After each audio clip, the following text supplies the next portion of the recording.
I've read this particular passage of scripture many times, but never seen some of the things that I'm seeing in it most recent. So, old treasure, new, fresh revelation. Somebody say new and fresh. Amen.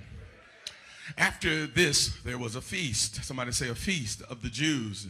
Jesus went up to Jerusalem. Next verse. Now there is at Jerusalem by the sheep market a pool, which is called in the Hebrew tongue Bethesda, having 5 porches. So let me give you the backdrop. Stay at 3. The backdrop is Jesus is visiting the pool of Bethesda. And research says that they only proved that the pool of Bethesda was a reality in Jerusalem most recently. They searched and searched and searched for this pool. Though it is in the text, they couldn't find it. The Gospel of John is one of the few writers that ever refer to the pool of Bethesda. And this is the reason why some thought it was a made-up place or a symbolic place. But it is actual reality. Research, archaeologists found it and discovered this is what Jesus referred to in the text. So the pool of Bethesda is a living reality, and there is some historical things concerning the pool of Bethesda that I want to talk about that'll give us context and help us understand why this man stayed around the water. 3rd verse, in these lay a great multitude, and I need you to get this, a great multitude of folk, of blind, halt, withered, waiting for the moving of the water. So there was a group of people, if you get the picture here, waiting for the moving of the water. All these sick people, blind people, halt people, withered people, waiting for the moving of the water. 4th verse.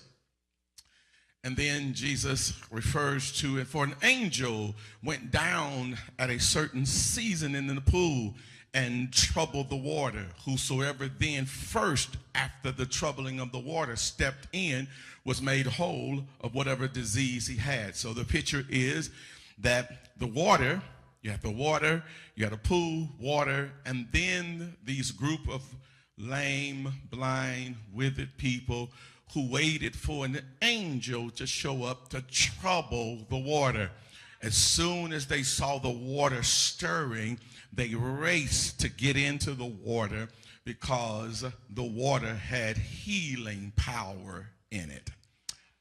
And the angel and the water had healing power. And if they stepped into the water, they were healed of their disease. The next verse. And a certain man was there which had an infirmity 38 years. So there was a man there that now becomes the central focus of the text, that changes the text, because this one man who has been there 38 years. I'd never made much light or much attention, Pastor Dave, of the fact that he had been there 38 years.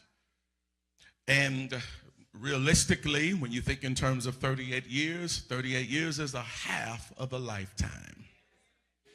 When you add 38 and 38, 16, that's 76 years old. That is a half of a lifetime. The average man will die at the age of 80. The average woman will die at the age of 85. That's the average lifespan, particularly of African-American men and women. So this man has lived a half of a lifetime waiting on something to happen. And when Jesus saw him and knew that he had been there a long time in that case, he says to him, he specifically finds this man. Now remember, the whole pool got a bunch of folk around it. So there's more than just a man there.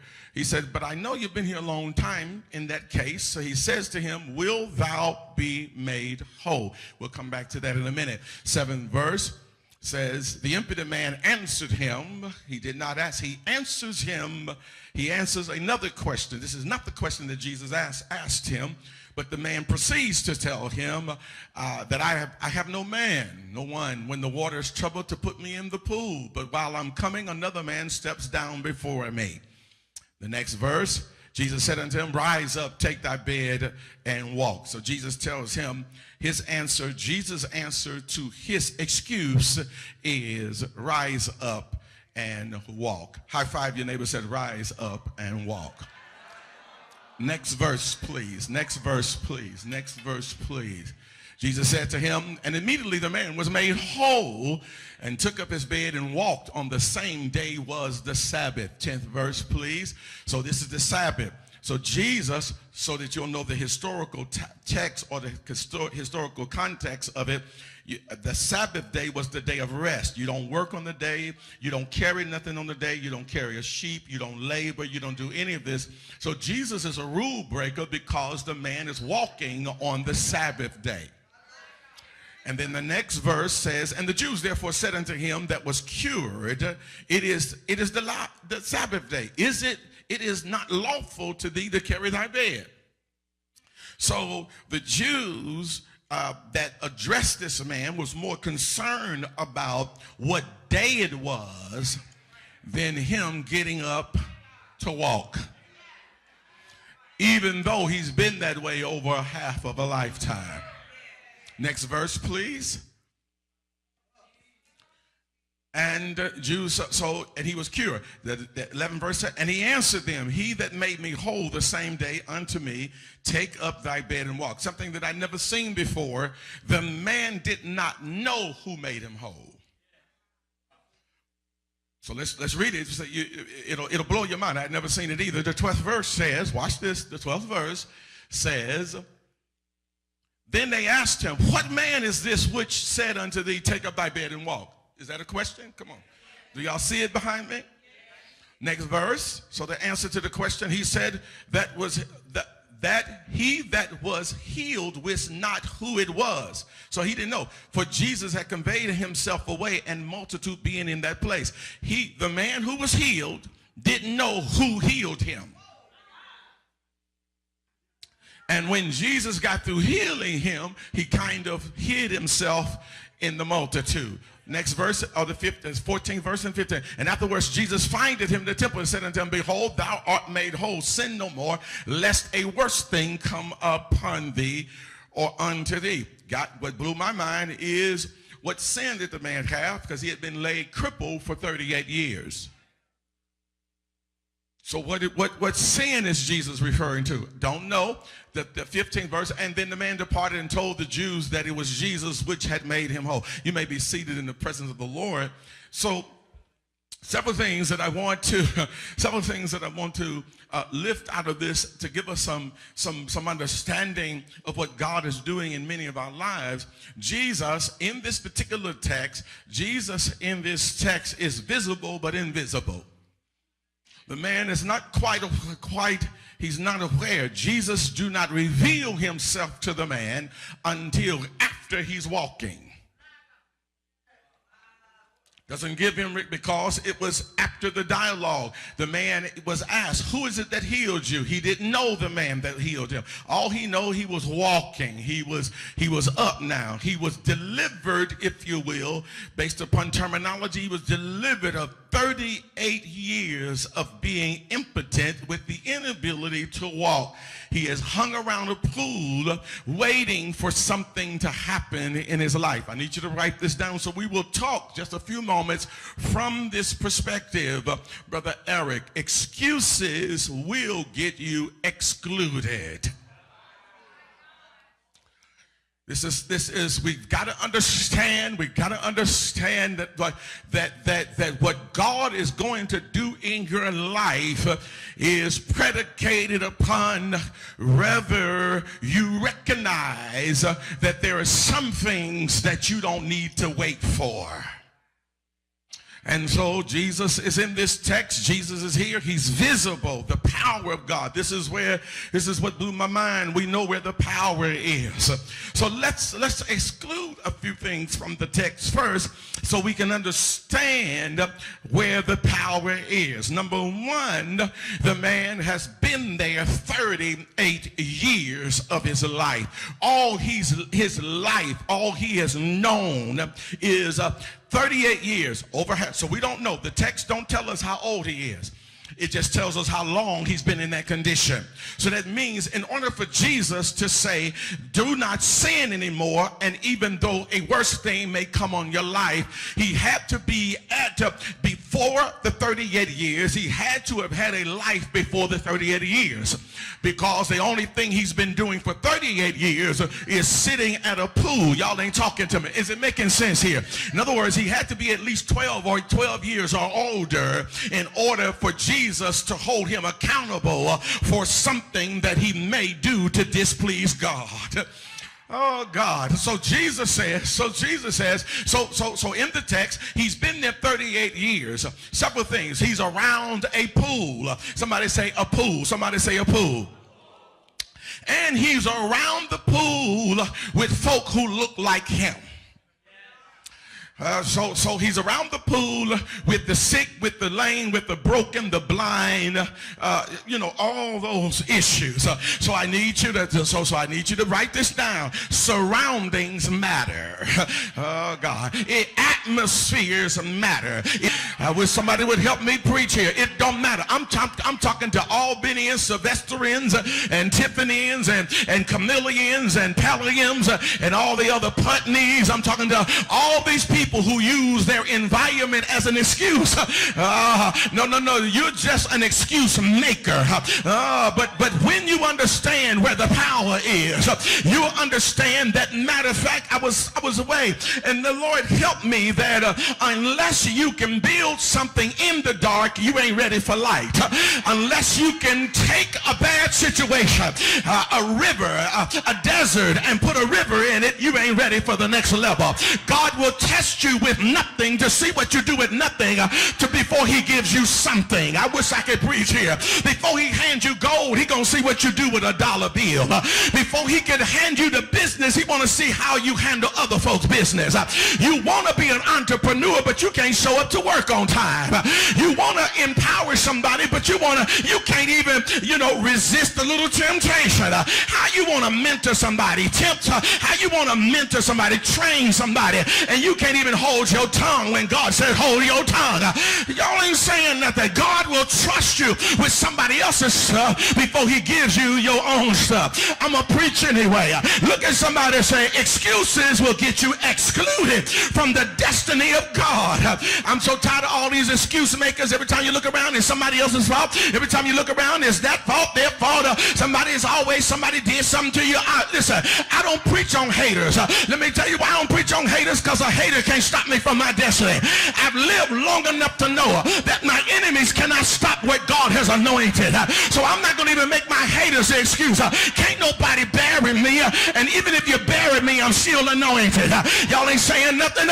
You can't talk me down. You can't spread a lie about me and keep me from preaching.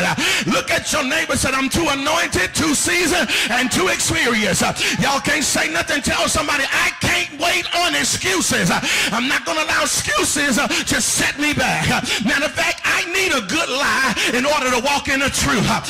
Y'all ain't saying nothing. You can lie on me, you can talk about me, you can do whatever you want to do. Look at your neighbor and say, I'm still going to walk with my head up. I'm still going to pray. You can't take my prayer life. Y'all ain't talking back to me. I wish somebody would help me preach. How about somebody say, excuses will get you excluded.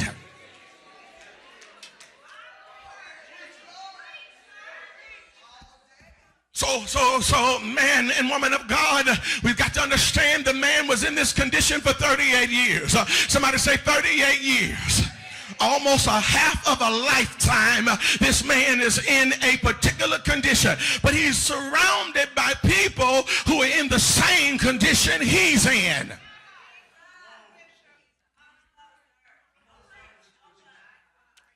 Sometimes God will test whether you really, because some folk, Pam, they just big fish in a small pond. In their own mind, they think they bigger than, I ain't never met so many people who think they bigger than Albany. But if you can't conquer this place, you ain't as big as you think you are. If you don't know how to be nice when people are being mean to you, if you don't know how to smile when folk are frowning at you, if y'all ain't saying, I ain't never met so many people who become the condition they say they better than. The man's in a condition, he's around people, he's become his atmosphere. Is there for 38 years. He's become his atmosphere. He's become as bitter as people around him. I'm coming to your house in a minute. He eats like everybody else eats. He acts like everybody else acts. Ain't nobody talking. Y'all done got quiet on me now, because I told you I was coming to your house. He broke like everybody else is broke.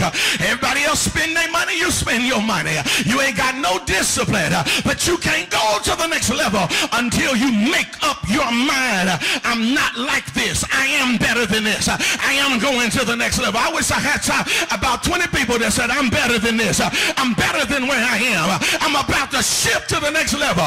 Look at your neighbor and say, I come with good news that there is a power within you that causes God to meet your power and take you above your circumstances. I wish I had somebody that was ready to go to the next level. And you know what I learned from this, David? If I ain't learned nothing else from this text, I come to talk to people who are 40 and over. It is evident to me that he's been this way 38 years and Jesus holds him accountable for his sin, meaning that he's got to be, let's say, a minimum of 50 years. I prophesy to everybody that's over 45 that you are no longer going to use your age as an excuse to get you excluded, that God will restore everything that the cankerworm stole from you, and everything your children, and everything your kids, and everything those bad decisions stole from you, God will restore it back to you. Look at your neighbor and say, your age is not a limitation. Tell somebody, my age is not a limit. I came to preach the good news. My age is not a limitation. If nobody is a testimony that your age is not a limitation, I gotta be a testimony that God will take you in the latter part of your life and open up doors in your life. Look at somebody and say, I'm not limited.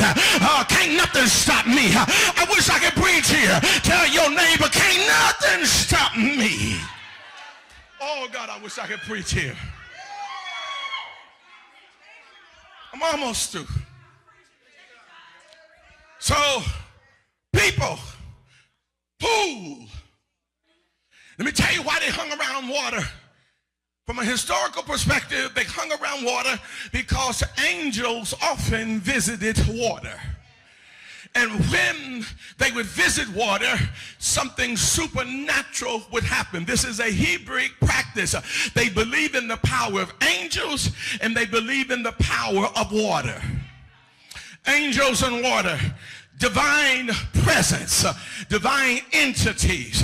They believe that if God touched water, there's healing in the water.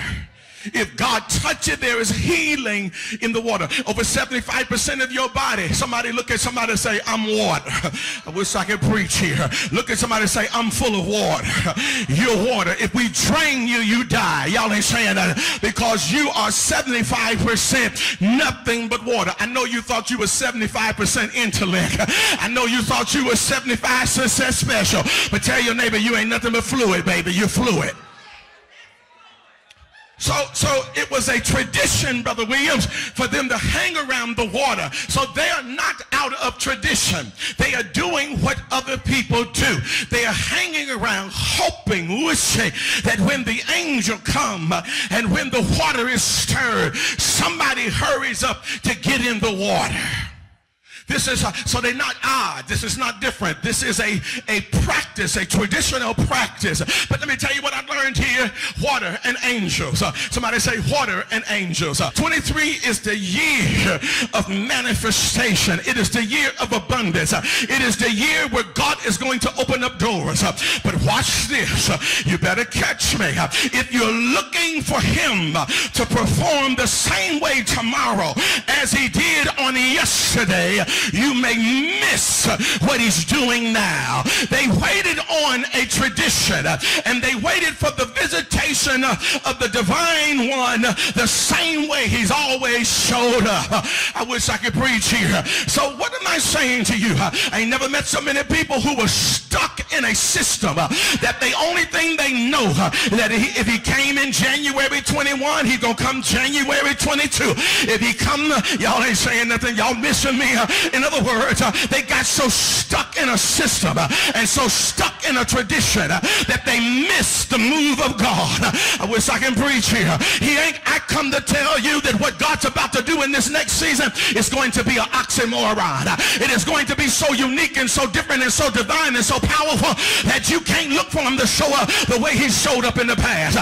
Why these men got stuck at this same place is because they were not open to another level and to another visitation. I come to tell you that when you've come in the left in times past, you better turn to your right because he's coming another way. And then if he came from the right, you better turn backwards because the way God's going to show up in this next level, he may not show up like he came in the past. You're looking for an angel didn't come. You're looking for the stirring of the water didn't come. But look at your neighbor, says there was a missing link. They were looking for water, he ain't the one. They looking for an angel, he ain't the one. Look at somebody and say, can't miss what he about to do. Sometimes I ain't never met so many people who keep missing the Christ, keep missing the glory of God. They looking for somebody else. Oh, I forgot another one. It's in the text. They waited for a man to pick them up. Am I in the book? Somebody said he waited for a man to lift them up. One thing I have learned, you better stop looking for a man. Man, I wish I could. Somebody say, man is good. Come on, somebody, man is good. Come on, talk to me. Somebody say, man is good. Somebody say, an angel is good. Somebody say, I gotta have water.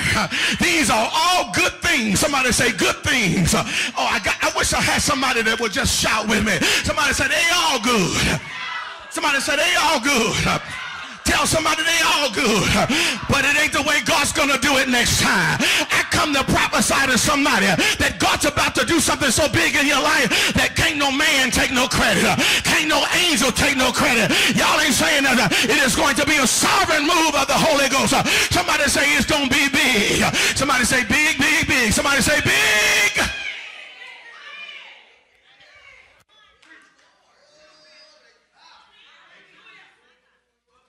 So, there is a missing. This is the problem.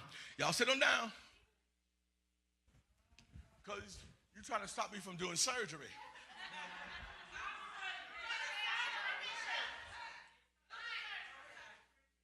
I ain't never met so many people who want to go another way. It's in this text. Because they saw him move one way. And if we ain't never had so many people as today who don't think that God can meet them and open a door for them. If I hook up with the right man,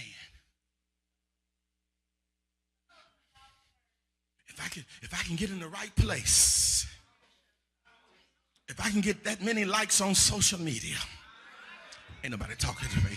If I get enough folk following me, I know y'all don't believe in miracles no more. I know you don't believe in the supernatural no more. I know you don't believe that God can find you right where you are. I know. See, because what we don't have faith to do is to sit and wait on God. Y'all ain't saying nothing. God is able. What we see in this text is that everything he waited on, he didn't need anymore. Look at your neighbor and say, he didn't need it anymore. He didn't need the pool anymore. Ain't nobody talking to me. He didn't need the angel anymore. And he didn't need a man anymore. I need you to high five your neighbor and say, something big is about to happen, and can't no man get no glory for what God's about to do in my life. I know I ain't never seen so many people who got to try it their way, got to do it their way, got to go their route. And God said, go my route, I'll do it for you. Go my route. And I will. Let me just put a disclaimer here. His route is not always the fastest route. Oh, I got to talk to you because I know we think because we say God's going to do it. But that means easier. No, sir, I didn't say that. But I will tell you, you won't have as much trauma attached to the miracle that if you didn't wait on God. If you didn't wait on God, let me tell you the kind of crazy stuff that can happen. You can get something that you know that is hard to detach yourself from. You attach yourself to a spirit. You attach yourself to promises. You owe so many people that you'll never have enough to ever pay them back. But if you wait on God and say, God, let me do it in your life. Let me work a miracle in your life. Let me put the pieces on the table, on the puzzle the right way. Let me connect you to the people that you need to be connected with. Won't you sit somewhere and just be quiet? Won't you just sit there long enough so somebody to see that you're doing something powerful, and let me do it in your life, and then I will lift you, and then you won't have to, y'all ain't talking back to me. Look at your neighbor, say, wait on him. Somebody say, wait on him. I wish I can preach here.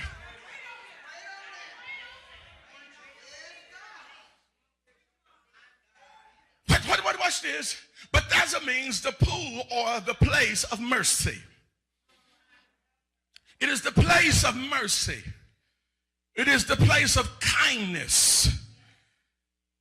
It is the place where God gives you the space to find your real self without condemnation.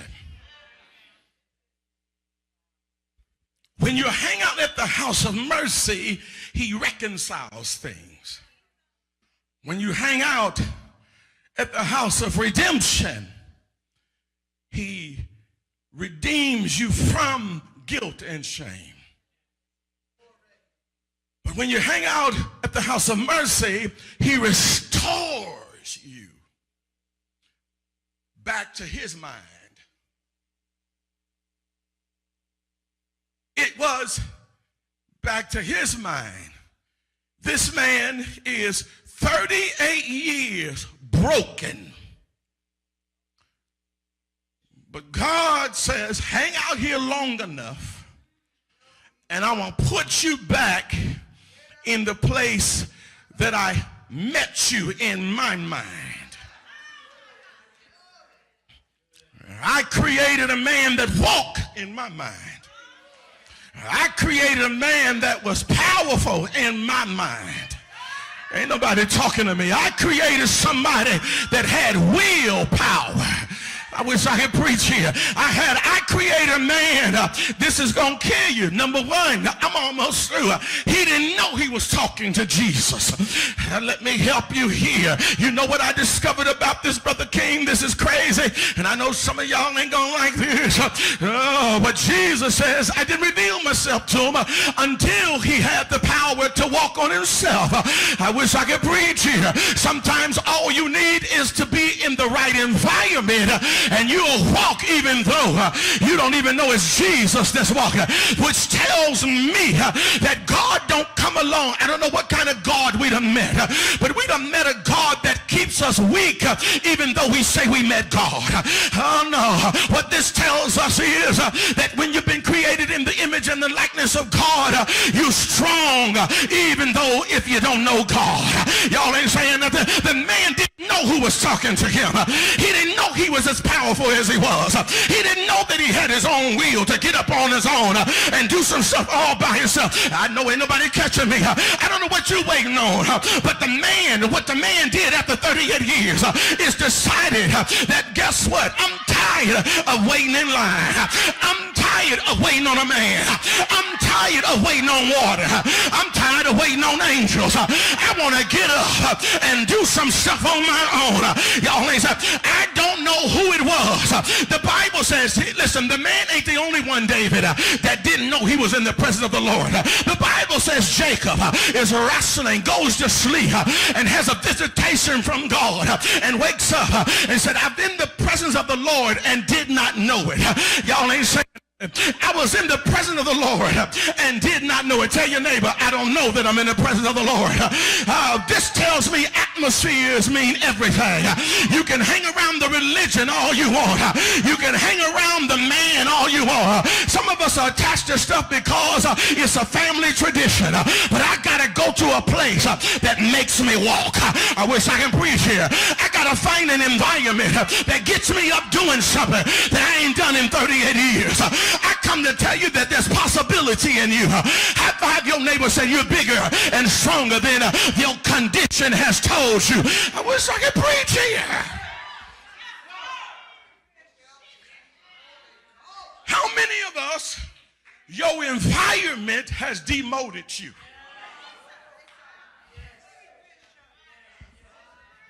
How many of you, when you get around the right people, something comes alive inside of you? Y'all ain't saying nothing. Some folk, I don't know who you are, but let me just talk to some of y'all. Some of you ride a whole 2 hours to get to the anointing. Why? Because when you get to a certain kind of anointing, something comes alive in you. You done tried this person. You done tried this church. You done tried that anointing. And lady, sit there and nothing happens. But high five your neighbor, said, if I get to the right place, I'll walk when they told me I couldn't walk. I'll birth something when they told me I couldn't birth something. I'll do some things that my environment has told me, Eric, it's too late to happen in my life. I come to talk to those who are 40 and 50 and older. It ain't too late, baby. You just need to get around the right people that keep telling you you ain't too old. You're not antiquated. I wish I could preach to somebody up in here. Get up, baby, and let nobody put excuses on you. Tell somebody in 2023, I cannot be excluded because I'm throwing away all of my excuses. I wish I could preach up in here. Oh, I come to talk to Vincent. Vincent, it don't matter what the devil tried to do to you. It don't matter what he tried. Listen, your days. Look at your neighbor, say, you have not reached your final number. You have not reached your final destination. Tell you, everybody just point over to Vincent, say, rise up and walk, baby.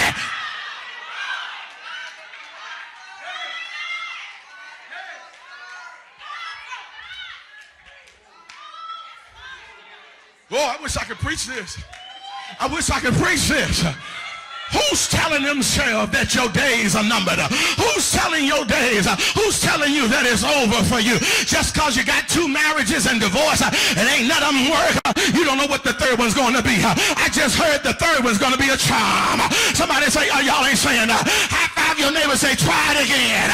I come against fear because no excuse will get, come on, talk to me. I don't care what done happened. Tell your neighbor, I'm going to try it again.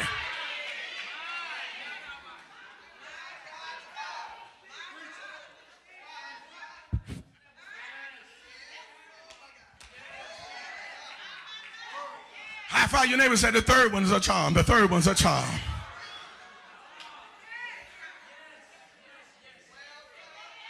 Sometimes a person's no is divine protection.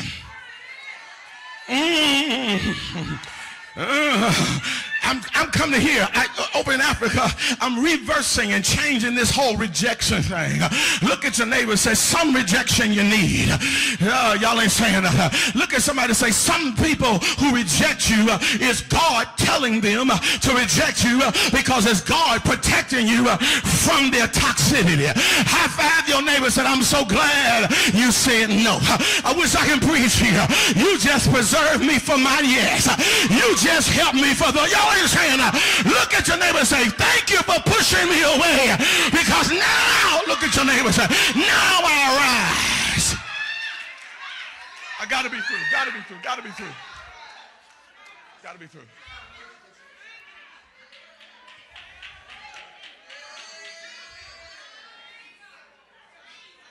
"38 years.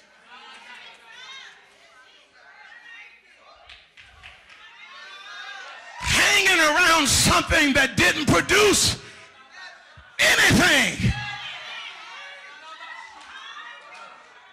The reason, Shan, the Lord gave me this title, Excuses, because when Jesus healed the man, he found out he didn't need any of it.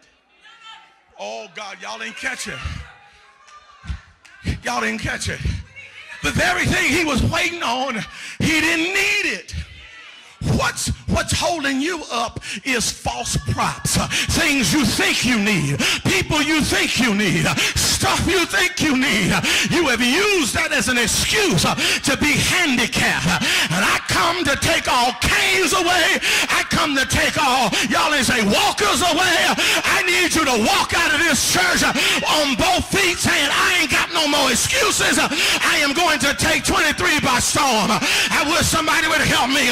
Look at your neighbor and say, I thought I needed you. I love you, but I don't need you. Because when God get ready to do something for me, y'all ain't saying nothing. Look at somebody and say, I don't need you like I thought I needed you. I just need a visitation.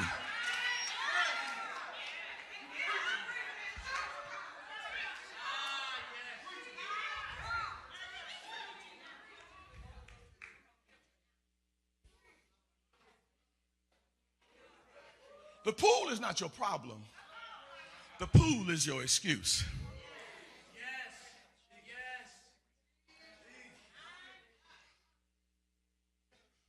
Jesus heals the man, and he meets the man, and Jesus says, you want to be made well? The man, the 38, somebody say the 38, because he's nameless, we don't know his name. So 38 says to him, the reason I'm in this condition is because ain't nobody helping me. I'm coming to your house in a minute. The pool, the angel, no man's here to help me. This is going to kill you. Watch this. Jesus says, do you want to be made? And he gives him an excuse. The man, 38, gives him an excuse. Jesus is so masterful because he never addresses the man's excuses.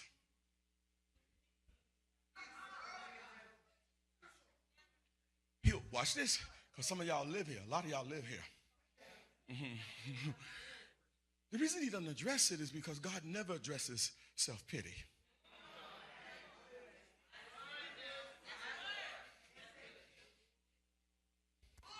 Self-pity is just another way of not understanding it's the enemy hiding you from you.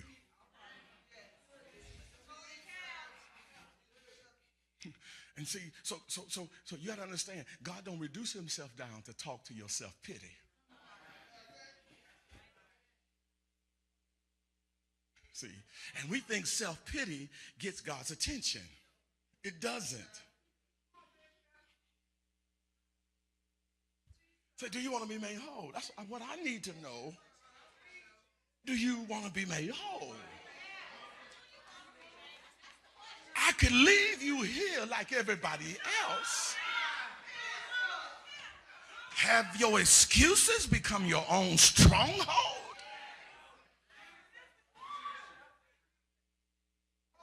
Ain't nobody stopping you.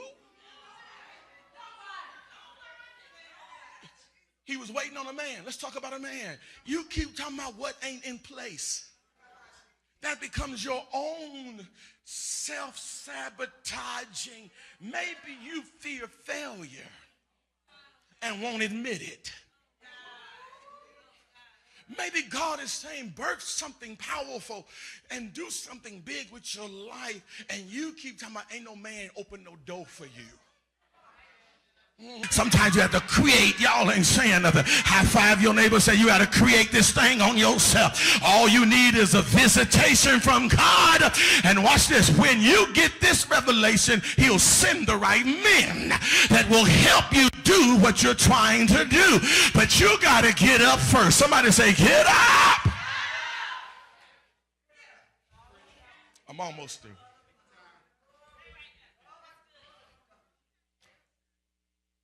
Oh, God, I got to be through. I got to be through. Because if I go into this, it's going to be murder. What Jesus is teaching us here, that he meets desire.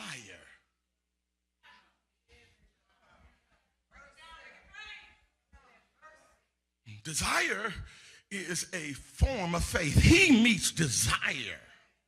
Do you desire to be better? If you don't increase your desire, 23 will be nothing but another repeat year.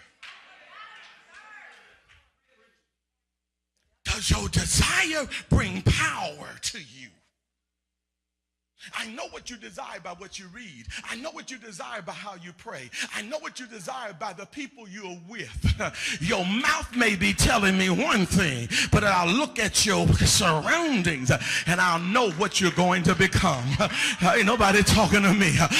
When you hang around the right people, they stimulate. Association brings stimulation. Y'all ain't saying that. Somebody say, I desire. So for 23, I need somebody to high five somebody. Just high five. I'll tell you what you're high fiving them for. Say high five, high five. That might be the last time I high five you, because I am changing my circles for 2023, because I can't get where I want to go trying to hang out with people who've been in my yesterday. You got it. Your desire has to now activate to action, and you can't be so subtly and so attached to emotionally attached to people that you're not willing to do the hard work. I gotta break away from you to go to the next level. Somebody say, I'm going to the next level. Oh, y'all ain't saying nothing. He meets desire.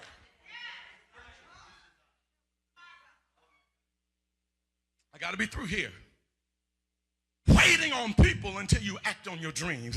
Waiting on people until you write the book. Waiting on people until you do business. Waiting on people until you go to school. Waiting on people until you change relationships. If you don't have desire and don't let God anoint your desire, you'll still be in the same cycle of dreaming. I'm almost here. Let me tell you what I learned from this. Can I tell you what I learned? I'm going to let you peek into what I learned from here. Can I tell you? Can I tell you? Ask me, what did you learn? Come on. I learned from this text, Vincent. Crises test your power.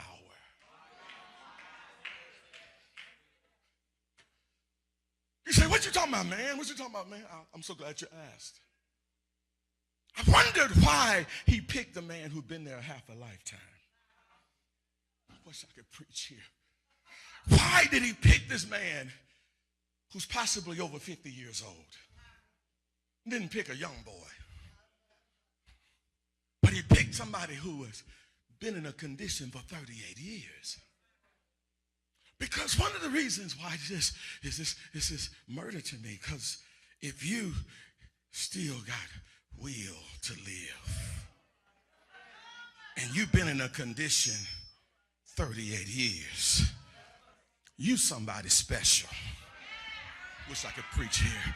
If you could have a condition or see about a condition or be in a condition or be down in a position or a condition, and still there's something in you dreaming, and still there's something in you that says, I know that I'm tending to this, but there's still something telling me about possibilities and dreams, and there's still something. Listen, I don't care how many bad relationships you've been in, but there's still something in you telling you I'm still relatable. You didn't like me, and I don't care how many failed situations. You don't want me, but somebody want me. Because when you can lie hold of the power that's inside of you, though your condition has been long, when you know that there's still something special about you, though you were once paralyzed. I couldn't walk, but in my own mind I had legs. I couldn't talk, but in my own mind I was talking.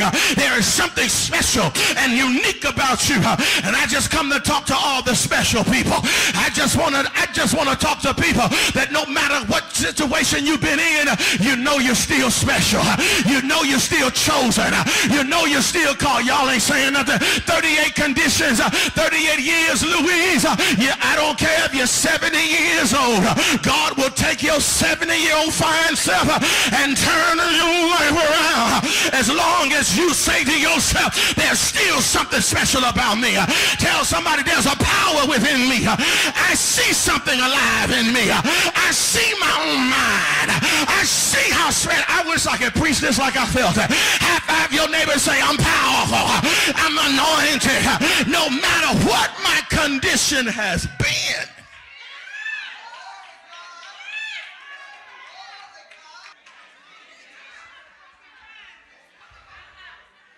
This is the biggest part. I'm through. I'm ending it today. I'm ending it today. I'm ending it right now. I'm ending it right now. You don't want to miss this piece. You don't want to miss this. Lord taught me this a few weeks ago, that Jesus is to be received.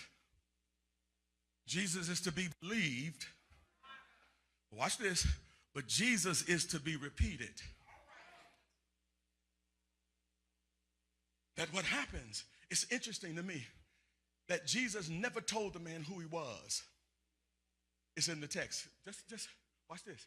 So Christ is supposed to be a reflection of your own possibility. Oh God, I wish I could preach here. I don't think you caught it. That when I experience Christ, He's exposing me to my own possibility. That when I have an experience with him, he's telling me you can be and do what I have done. I wish I could preach here. That he is a reflection of how powerful I am. I wish I can preach here.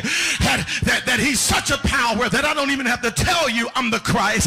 Just get around me and there'll be something in you that's drawn to something in me that's telling me how powerful I am. What's I gonna do here? Look at your neighbor and say, I just come to wake up the giant in you. All I can say is, wow, that word definitely did not disappoint. If you would like to sow into Rhema Cathedral or the anointing, all of our convenient giving methods are on your screen. If you would like to become a partner to this ministry, please send a text using the information on your screen. We welcome you to join us for a live worship experience at 11 a.m. at our Williamsburg Road location. Thank you so much for joining us today.